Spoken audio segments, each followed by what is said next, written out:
అందరికీ నమస్కారం. నేను మీ నాగార్జున కాసరగడ్డ. వైఎస్ఆర్‌సీపీలో ఒక వింత పోకడి ఈ మధ్య లీడర్‌లో మనం చూస్తున్నాం. ఎగ్జాంపుల్ మీ ముందుకు ఒక విషయాన్ని తీసుకొస్తా. వెంకట్రామరెడ్డి అని చెప్పేసి సెక్రటేరియట్‌లో పనిచేసే అతను, ఆ సెక్రటేరియట్ ఎంప్లాయీస్‌కి అధ్యక్షుడిగా ఉండి వైఎస్ఆర్‌సీపీ ప్రభుత్వంలో ఎలక్షన్ టైంలో కడపలో గాని అక్కడ చుట్టుపక్కల ప్రాంతాల్లో గాని దగ్గరుండి ఆర్టీసీ సోదరులతో గాని ఇంకో సోదరు అంటే గవర్నమెంట్ ఎంప్లాయీస్ తో మీటింగ్స్ పెట్టి మనం జగన్మోహన్ రెడ్డి గారిని మళ్ళీ గెలిపించుకుందాం, వైఎస్ఆర్‌సీపీని మళ్ళీ అధికారంలో తీసుకొద్దాం అని చెప్పి ఒక ప్రభుత్వ ఎంప్లాయీ దగ్గరుండి తానే ప్రత్యక్షంగా పాల్గొని ఒక పార్టీకి సపోర్ట్ చేస్తా ప్రచారం చేస్తుంటే అప్పటి ఎన్డీఏ ప్రభుత్వం ఇది ఎన్నికల కమిషన్ దగ్గరికి తీసుకెళ్తే ఎన్నికల సంఘం ఇతన్ని కొన్ని రోజుల పాటు ఆ ఉద్యోగం నుంచి సస్పెండ్ చేస్తా దూరం పెట్టిన తర్వాత దాని మీద ఒక కమిషన్ వేశారు, అది నిగ్గుదాల్సిందని చెప్పేసి. ఆ తర్వాత వైఎస్ఆర్‌సీపీ గవర్నమెంట్ పోయింది, అది మనం అందరం చూస్తాం. ఆ తర్వాత ఎన్డీఏ గవర్నమెంట్ వచ్చిన తర్వాత నారా చంద్రబాబు నాయుడు గారు ఏదైతే కమిషన్ రిపోర్ట్ వచ్చిందో ఆ రిపోర్ట్ లో నిజాలు బయటపడిన తర్వాత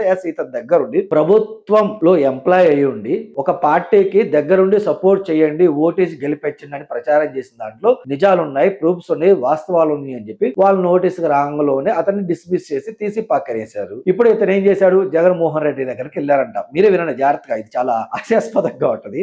అంటే జగన్మోహన్ రెడ్డి గారి మీద వాళ్ళ నాయకులకి నిజమైన పక్కన ఉన్న నాయకులకి ఎంత నమ్మకో జాగ్రత్తగా వినండి. అయితే వాళ్ళ నాయకులు అన్నంట, వెంకటరామరెడ్డి నువ్వు భయపడొద్దు, నువ్వు గట్టిగా పోరాడు, మన ప్రభుత్వం రాంగలోనే నీకు ఉద్యోగం కావాలంటే మళ్ళీ ఉద్యోగం ఇద్దాం, లేదా నువ్వు ఎమ్మెల్యేగా పోటీ చేస్తా అన్నా మినిస్టర్ అవుతా అన్నా నేను చూసుకొని ఎమ్మెల్సీ ఏదో ఒకటి చేస్తాలే, నువ్వు కానిచ్చేసే, నువ్వు పోరాడు అని చెప్పి ధైర్యం ఇచ్చి పంపించాడు. సరే, మరి అంత ధైర్యం ఇచ్చి పంపించినప్పుడు ఈ వెంకటరామరెడ్డి ఏం చేయాలి? రైట్, బహిరంగంగానే కన్నుగొప్పుకొని నేను మా పార్టీ కోసం బతుకుతాను, మా పార్టీ ఆశయాలు ముందు తీసుకొస్తాను, జగన్మోహన్ రెడ్డి గారి కోసం ఫైట్ చేస్తామని చెప్పి ముందుకెళ్ళగా ఈయన ఒక వింత పోకడని లేవదీశాడు.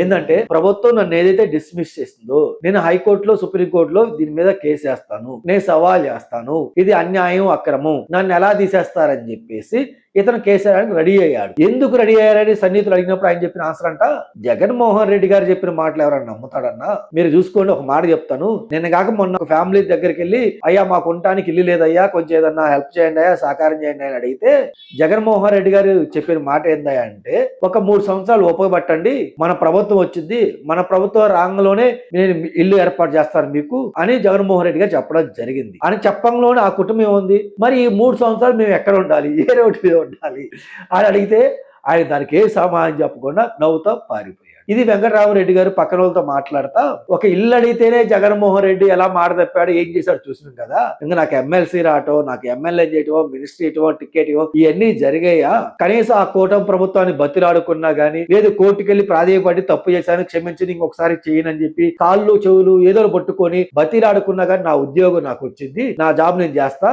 నా పిల్లలు హాయిగా ఉంటారు, ఆయన నమ్ముకుంటే కుక్క తోక పట్టుకొని గోదావరి ఈదినట్టే ఏదో మన కులపిస్తాం ఇంకొక మనం సపోర్ట్ చేసినాం, అది కొంతవరకు ఓకే, కానీ ప్రాక్టికల్ గా అది సరిపోదు, అందుకని ఆయన మాటల మీద నమ్మకం లేదు కాబట్టి నేను కోర్టులో కేసు వేస్తున్నా అని చెప్పి ఏదో సమాధానం ఇచ్చారంట. అంటే వైసీపీ రియాలిటీ చూడండి, జగన్మోహన్ రెడ్డి గారిని కనీసం ఆ పార్టీలో ఉన్న వాళ్ళు కూడా కొంతమంది లీడర్లు ఆయన దగ్గర నుంచి చూసిన వాళ్ళు, ఆ బిహేవియర్ తెలిసిన వాళ్ళు కూడా అతన్ని నమ్మట్లేదు.